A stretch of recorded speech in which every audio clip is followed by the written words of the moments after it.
The dinner party disappearance. My name is Watson, and I live in a quiet little town where everybody knows each other. I love hosting dinner parties, bringing friends together for good food and conversation. It was a warm summer night when I decided to host one for my closest friends. I had no idea it would turn into a mystery that still haunts me. I spent all day getting ready. The table was set with my best dishes, and the house smelled of roasted chicken and fresh-baked bread. As the sun set, my friends started to arrive. Sarah, Mark, Lisa, and John. They also brought along a new friend, Tom, who had just moved to town. Tom was a bit of a mystery, quiet and reserved, but I thought it'd be nice to include him. We all gathered around the table, laughing and sharing stories. Dinner went great, with everyone enjoying the food and each other's company. After dessert, we moved to the living room. Tom was unusually quiet, but I figured he was just shy. As the night went on, his mood shifted. He became tense and irritable, barely speaking or making eye contact. I noticed but didn't want to make him uncomfortable. Eventually, he stood up abruptly, muttered something about needing to leave, and was out the door before I could even say anything. We all sat in stunned silence, unsure what had just happened. After a moment, we tried to brush it off, but the mood had shifted. The night finally ended, and my friends said their goodbyes, still puzzled by Tom's sudden departure. The next day, I couldn't shake the feeling that something was wrong. I went to check on Tom, hoping to find out what had upset him, but there was no answer at his house. His car was in the driveway, but nobody seemed to be home. I left, thinking maybe he just needed some space. Days turned into weeks, and I still hadn't heard from him. I called my friends, but no one had seen him either. Concerned, I reported him missing to the police. They searched his house, talked to neighbors, and followed every lead, but it was like he had vanished. My friends and I were left with more questions than answers. I couldn't let it go, constantly replaying that night in my mind. What had made him leave so suddenly? Determined to find some answers, I started looking into Tom's past. I learned he moved here after a tough breakup, looking for a fresh start. He didn't have many friends, and his family lived far away. The more I learned, the more I realized how little I knew about him. One night I heard a faint rustling outside my house. My heart raced as I peered out the window, but I couldn't see anything in the darkness. The noise stopped, and I tried to convince myself it was just an animal. But the noises continued on the following nights. Footsteps, whispers, and the feeling of being watched. One evening, I found an old journal in Tom's house that the police had overlooked. It was filled with his thoughts, revealing a troubled mind. The entries grew darker, filled with paranoia and fear. The last entry was dated the night of the dinner party. It read, "I can't escape it. It's always watching, always waiting. I need to leave before it's too late." Reading those words sent a chill down my spine. What was Tom so afraid of? I shared the journal with the police, but it didn't provide any concrete answers. As time passed, the memory of that night faded for everyone but me. I still find myself staring into the darkness, listening for those faint noises, wondering if Tom is out there somewhere, lost and scared. The mystery remains unsolved. The dinner party that was supposed to be a happy memory left a shadow over my life. A reminder that sometimes the most ordinary moments can turn into the most inexplicable mysteries. In the quiet moments when I'm alone, I still think of Tom and that fateful night. The unanswered questions linger, a ghost that refuses to be laid to rest. And so I continue to search for answers, hoping that one day the mystery will be solved and Tom's story will finally have an ending. A few years ago, my son Alex, who was 20 at the time, came home late with his friend James. I was already in bed when I heard the front door open. I got up quickly and found James struggling to hold Alex up. My son was completely drunk. James, a tall, muscular guy, handled Alex's weight easily. "Sorry about this," James said. Alex had a bit too much to drink. My concern for my son overshadowed any frustration. "Let's get him to his room," I said. Together, we got Alex upstairs and into his bed. He was mumbling incoherently. I pulled off his shoes and tucked him in, hoping he'd sleep it off. "Thanks for bringing him home," I said to James, who replied with a small smile. "No problem. I'll check on him tomorrow." The next day, Alex was groggy but otherwise fine. He didn't remember much from the previous night. Life went on, and I didn't think much about it again. Until a year later, I was watching the news when a breaking story caught my attention. A reporter was in front of a hotel describing a horrific crime. A young man was found dead in his hotel room. The victim, whose name hadn't been released, was reportedly checked into the hotel by a friend the night before. Police were now searching for that friend, who was considered a suspect. A chill ran down my spine. Something about the story felt disturbingly familiar. The reporter continued. According to witnesses, the suspect was seen leaving the hotel early this morning. The police have released this sketch of the suspect. The screen showed a drawing of a man who looked eerily like James. My heart pounded. Could it be him? The thought was almost too much to bear. I immediately called Alex. "Alex, turn on the news," I said urgently. A few minutes later, he called me back, his voice filled with shock. "What do we do?" he asked. "I don't know," I replied, my mind racing. "We need to call the police." We did, and soon detectives were at our house, asking questions about James. Days turned into weeks as the search for James continued. The story was all over the news. The more I learned, the more horrified I became. The brutality of the crime was unimaginable. Alex was deeply affected. He couldn't believe his friend, someone he had trusted, could do something so terrible. He became withdrawn, spending most of his time in his room. One night, a few weeks after the news broke, we were sitting in the living room. "Mom," Alex said, finally breaking the silence, "do you think I could have been next?" The question hung in the air, heavy and terrifying. It was a thought I had pushed away countless times. "I don't know, Alex," I said softly, "but you're safe now, and that's what matters." The police eventually found James. He had fled to a neighboring state and was hiding out in a rundown motel. His capture brought some relief, but the scars he left behind were deep. The trial was long and painful. In the end, James was convicted and sentenced to life in prison. But for Alex and me, life would never be the same. The fear and betrayal we felt lingered, casting a shadow over our days. Alex struggled to move on, haunted by the knowledge that someone he had considered a friend was capable of such evil. Years have passed, but the memories remain. Alex has tried to rebuild his life, but there are moments when I see the pain in his eyes, a reminder of the nightmare we lived through. The experience taught us a hard lesson about trust and the darkness that can hide within people we think we know. That night James brought Alex home now serves as a stark reminder of how close we came to losing everything.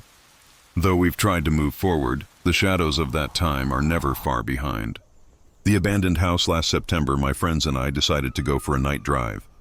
We were bored and wanted an adventure. It was a cold, clear night, and the moonlight made the empty roads look mysterious. There were 4 of us. Me, Alex, Sam, and Jenny. We drove aimlessly, laughing and playing music. But soon the conversation turned to ghost stories.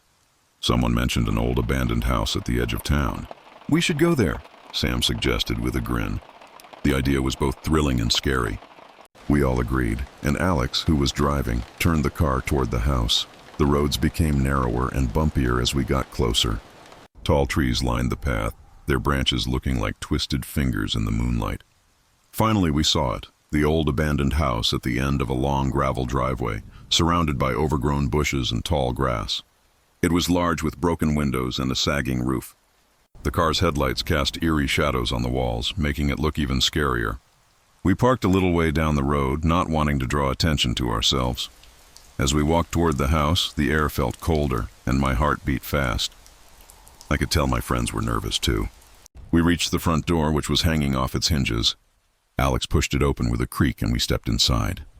The air was musty and stale.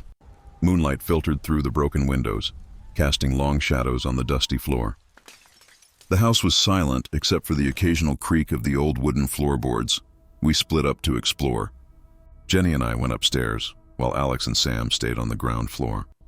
The stairs groaned under our weight.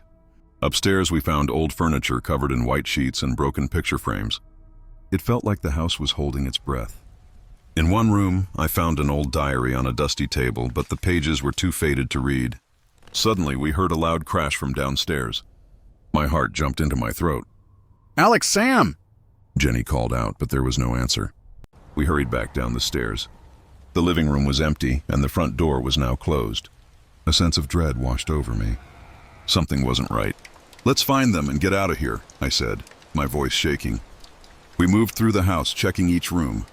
In a small storage space, we found Alex and Sam standing still, staring at a trapdoor on the floor. "Did you open it?" I asked. Sam shook his head. "It was already open when we got here," he said. A cold draft came up from the trapdoor. and against my better judgment, we decided to go down. The narrow wooden ladder creaked as we descended into the basement. It was damp and cold, and a small flickering light in the corner barely illuminated the room. Suddenly, we heard footsteps above us. Someone else was in the house. We turned off our flashlights and stood still. The footsteps grew louder, coming closer to the trapdoor. We held our breath. Then, slowly, the trapdoor began to creak open. A figure appeared at the top of the ladder, silhouetted against the dim light from the living room. It was a man, tall and thin, with wild hair and eyes that seemed to glow in the dark. He climbed down the ladder and we backed away, trying to stay out of his sight. He moved slowly, methodically, as if he were searching for something. He muttered to himself, words we couldn't understand. I could feel my friends trembling beside me. We had to get out of there. Suddenly, the man stopped and turned his head, looking directly at us. His eyes locked onto mine and a cold smile spread across his face. He started walking toward us and panic set in. We bolted for the ladder, scrambling up as fast as we could. Alex went first, followed by Jenny, then me, and finally Sam. As we reached the top, the man grabbed Sam's ankle, pulling him back down. Sam kicked and struggled, and we all grabbed him, pulling with all our strength. He managed to break free, and we slammed the trapdoor shut, locking it with a rusty bolt. We didn't stop to catch our breath. We ran out of the house, jumped in the car, and sped away without looking back. The thrill of the night drive had turned into a nightmare. We had found our adventure, but it was one we would never want to repeat. From that night on, we never spoke of the abandoned house again. The memory of the man and his eerie smile haunted me for weeks. That night taught us that some places are better left alone. The abandoned school still stands, a silent reminder of the horrors that can lurk in the dark, and I, for one, am happy to leave it that way. The old man I worked the graveyard shift at a quiet gas station in New Hampshire. The nights were usually calm, with only a few customers. One night, as I was getting ready to close, the air felt different, a strange stillness. I shrugged it off. As midnight approached, an old car pulled up. An elderly man got out, dressed in khakis and a button-down shirt. His white hair was neatly combed, and he moved with slow grace. He walked into the store, and I greeted him with a smile. He nodded politely and browsed the shelves. After a few minutes, he brought a small bottle of water and a pack of gum to the counter. As I handed him his change, he reached out and gripped my wrist. His touch was cold, and a shiver ran through me. "Hell is a real place," he said in a low, raspy voice. "And the devil has already got his hand on you, girl. Be careful." I froze, staring at him in shock. His words hung in the air, heavy and foreboding. He released my wrist, took his items, and walked out without another word. I watched him drive away, his taillights disappearing into the darkness. His warning echoed in my mind, sending chills down my spine. I tried to shake off the feeling, but the unease lingered. I finished my shift, locked up the store, and drove home, constantly glancing in my rearview mirror. Every shadow felt menacing. That night I had trouble sleeping. Every creak made me jump, and I couldn't shake the feeling that someone was watching me. The old man's warning haunted my dreams, and I woke up several times in a cold sweat. Days turned into weeks, and the memory of the old man's warning started to fade, but a sense of unease remained every time I worked the night shift. One night I heard a faint whisper. I turned around, but no one was there. I shrugged it off, but the whispers continued, growing louder and more insistent. They seemed to come from all around me. The lights flickered for a moment, and suddenly I felt a cold hand on my shoulder. I spun around, but there was no one there. My breath came in short gasps. The whispers grew louder, filling my ears with an insistent murmur. I ran to the front of the store and grabbed my phone, dialing my coworker's number with trembling fingers. The phone rang and rang, but there was no answer. The clock neared midnight. The memory of the old man's warning came rushing back, and a sense of terror gripped my heart. Just then, the door chime rang, and I turned to see a figure standing in the doorway. It was the old man. His eyes were fixed on mine. He walked slowly toward me, his footsteps echoing in the empty store. "Hell is a real place," he said again, his voice sending chills down my spine. "And the devil has already got his hand on you, girl. Be careful." I backed away, my heart pounding. He reached out and touched my wrist, his grip cold and unyielding. "Be careful," he repeated, his voice a whisper. I felt a surge of panic and pulled away, stumbling backward. The old man's eyes seemed to bore into my soul. I turned and ran out of the store, not stopping until I reached my car. I drove home in a daze, the old man's warning echoing in my mind. I couldn't shake the feeling of dread. I never saw the old man again, but his warning stayed with me. I can't shake the feeling that something dark is watching me, and I'll never forget the fear I felt that night at the gas station. The farmhouse. My name is John, and I love taking my family on adventures. We live in the city, so sometimes we escape to the countryside. One summer, I rented an old farmhouse on Airbnb. It looked perfect. A big yard, old charm, and even a pool. We arrived on a sunny Friday afternoon. My wife Julian and our 2 kids, Liam and Zoe, were excited. The farmhouse stood at the end of a long gravel road, surrounded by trees. It had a wide porch, and the inside was full of antique furniture. It felt like stepping back in time. After unpacking, we spent the evening by the pool. The air was fresh, and the only sounds were the kids' laughter and the rustling of leaves. Everything seemed perfect. Then I heard it, a crunching sound like someone walking on dry leaves. I looked around, but it was dark beyond the reach of our lights. Julian noticed my concern. "Did you hear that?" I asked. "I'm sure it's just an animal," she replied, trying to sound calm. But the sounds continued, and they seemed to be getting closer. I told the kids to get out of the pool and go inside. We quickly gathered our things, and I locked the door behind us. Inside, the house felt safe, but I couldn't shake the feeling that something was wrong. I checked all the windows and doors, making sure they were locked. Hours passed, and the house was quiet. Just as I started to relax, there was a loud knock at the door. My heart jumped. I grabbed my flashlight and looked through the peephole. A man stood outside wearing a police uniform. "Open up, it's the police!" he called out. I hesitated. Why would the police be here at this hour? I decided to call out through the door. "Why are you here?" There's been a report of suspicious activity, he replied. "Please open the door." Something didn't feel right. His voice was calm, but there was an edge to it. I decided to call the local police station to verify. As I dialed, the man outside knocked again, harder this time. "Open the door now," he shouted. The dispatcher at the police station answered, and I quickly explained the situation. They said they hadn't sent anyone to our location and advised me to stay inside and lock everything. They were sending real officers. Fear gripped me. I told Julian to take the kids and hide in one of the bedrooms. I could hear the man outside trying the door handle. I turned off all the lights and peeked through the curtains. More figures were moving around outside. Minutes felt like hours as we waited. The knocking continued, but I knew he wasn't telling the truth. Finally, I saw the flashing lights of a police car coming down the driveway. The figures outside scattered into the woods. Real officers arrived and checked the area. They found no sign of the imposters. They assured us we were safe, but suggested we find another place to stay for the night. We packed our bags and left, heading to a nearby hotel. The kids were scared but safe. Julian and I were shaken but relieved. As we drove away, I couldn't stop thinking about what could have happened if we had opened the door. It was a frightening experience that reminded me to always trust my instincts. We never found out who the fake police were or what they wanted. That night changed the way I think about safety. Our little adventure turned into a night of terror, but we were lucky to come out of it unharmed. It was a lesson learned. From then on, I made sure to always double-check everything and stay alert, no matter how safe a place seemed. The graveyard shifty was working the graveyard shift at the gas station. The night was quiet, and the store was empty except for the hum of the refrigerators and the buzz of the overhead lights.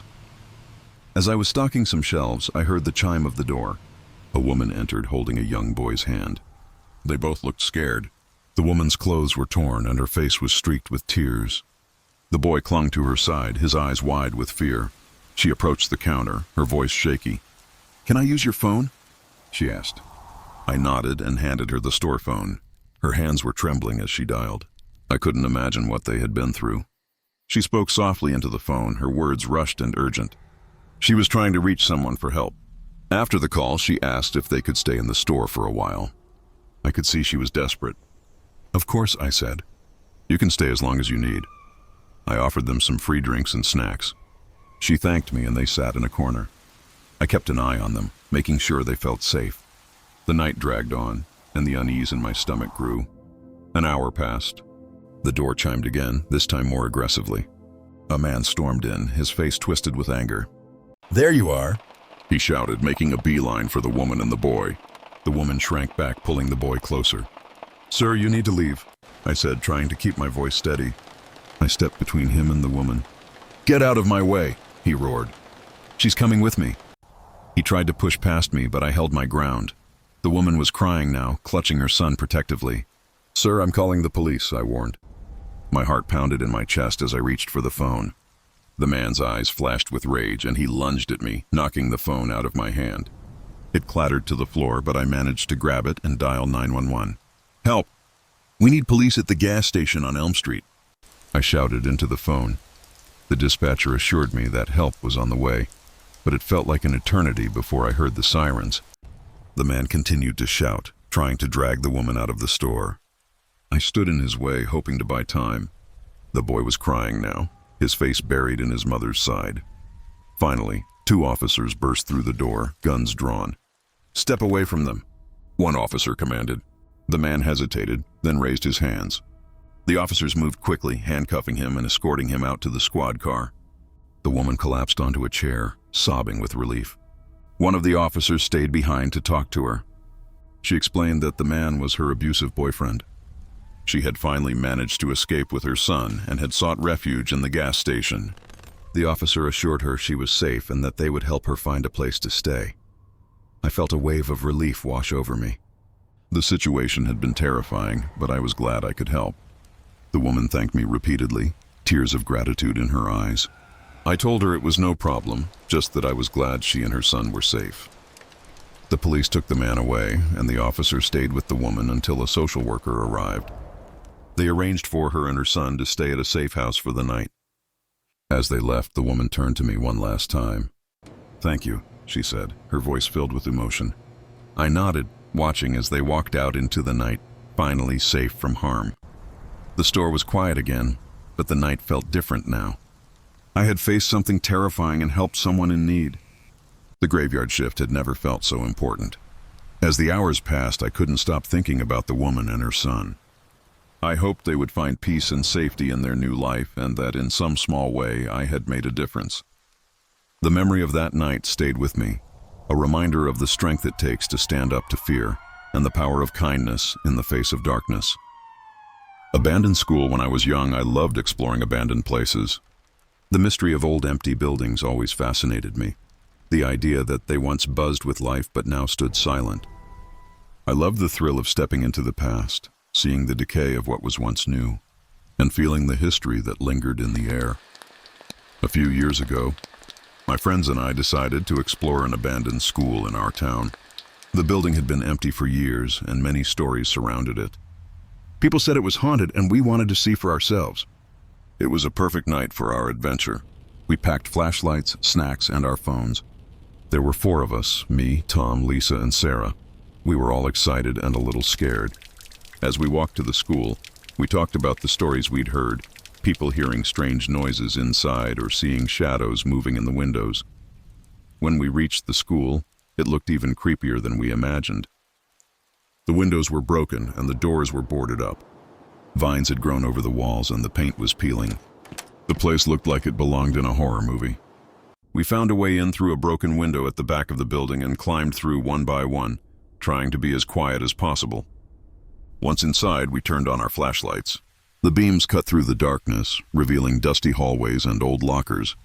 The air was thick with the smell of mold and decay. We decided to stick together, not wanting to get lost. As we walked, our footsteps echoed loudly. The silence was heavy. We started in the main hallway where the principal's office was. The door was ajar and we pushed it open slowly. Inside, the room was a mess. Papers were scattered everywhere, and the desk was overturned. It looked like someone had left in a hurry. I shivered, thinking about what could have caused such chaos. Next, we moved to the classrooms. Each one was filled with old desks and chairs covered in dust. Books were left open on the desks, their pages yellowed with age. It felt like the students had just left and never returned. In one classroom, we found a chalkboard with strange writing on it. The words were smeared and hard to read, but it looked like some kind of warning.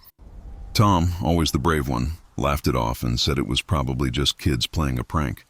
But I couldn't shake the uneasy feeling it gave me as we continued. We heard a loud bang from somewhere in the building. We all froze, our hearts pounding. "Did you hear that?" Sarah whispered. We nodded, our eyes wide with fear. We decided to investigate, even though every instinct told me to leave. We followed the sound down a long, dark hallway. The walls were lined with old photos of students and teachers, their faces smiling and happy. It felt eerie, like they were watching us. At the end of the hallway, we reached the gymnasium. The doors were closed, but we could hear strange noises coming from inside. With a deep breath, Tom pushed the doors open. The gym was huge, and our flashlights barely lit up the corners. We stepped inside. In the middle of the gym, we saw something that made our blood run cold. A figure stood there, dressed in old, tattered clothes. It was facing away from us, but we could see its shoulders rising and falling as if it were breathing heavily. We stood frozen, not knowing what to do. Suddenly, the figure turned around and we saw its face. It was pale and gaunt, with dark, sunken eyes. It looked right at us and let out a chilling scream. We ran. I don't remember how we got out of the gym or the building. All I remember is the pure terror that drove us to flee. We didn't stop running until we were far away from the school, panting and out of breath. We never went back. The experience haunted us for a long time. We couldn't explain what we saw, and we didn't want to try. Our passion for exploring abandoned places was gone, replaced by the fear of what we might find. That night taught us that some places are better left alone. The abandoned school still stands, a silent reminder of the horrors that can lurk in the dark, and I, for one, am happy to leave it that way.